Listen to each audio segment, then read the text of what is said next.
At least that guy's not here. Marlies lose 3-2 in overtime. No, I can't even pretend like it was in overtime. It was in regulation, but it was a really good finish. But they lose the series 3-1 to the Hershey Bears. I talked about it for a while.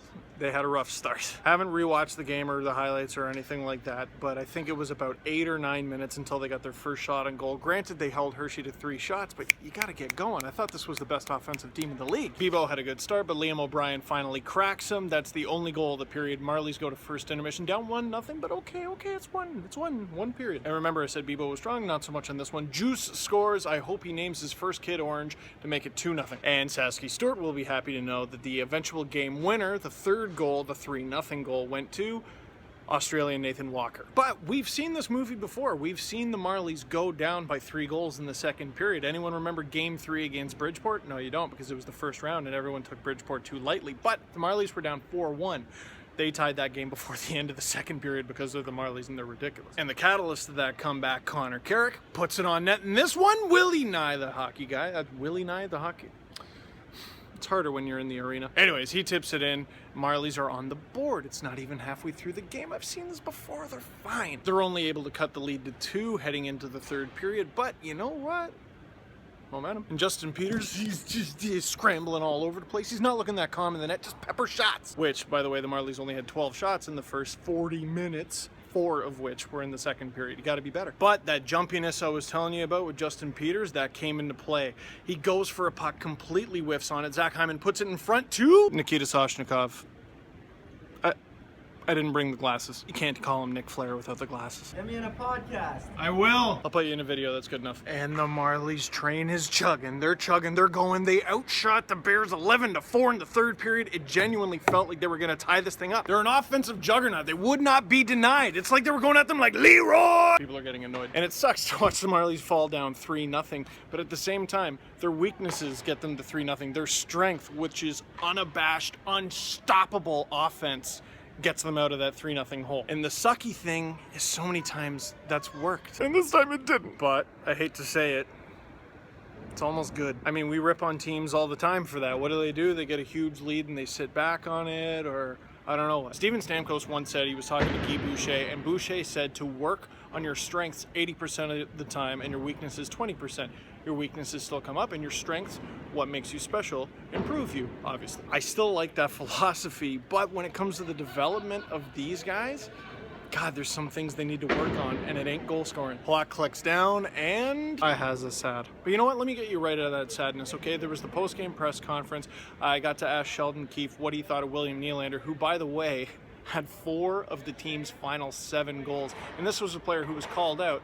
He had to be more dominant, and he was. I liked it a lot. You know, there's still things within each game that he can do better, like all these players. But you can't help but really like his response at a critical time when his team needed him the most to extend our season. He was great in Game 4. Give us a chance to play tonight.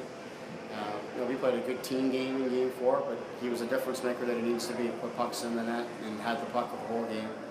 And again today, I thought that he worked. Really showed that he was ready to take on more responsibility as a young player. And use his talents to be a difference maker.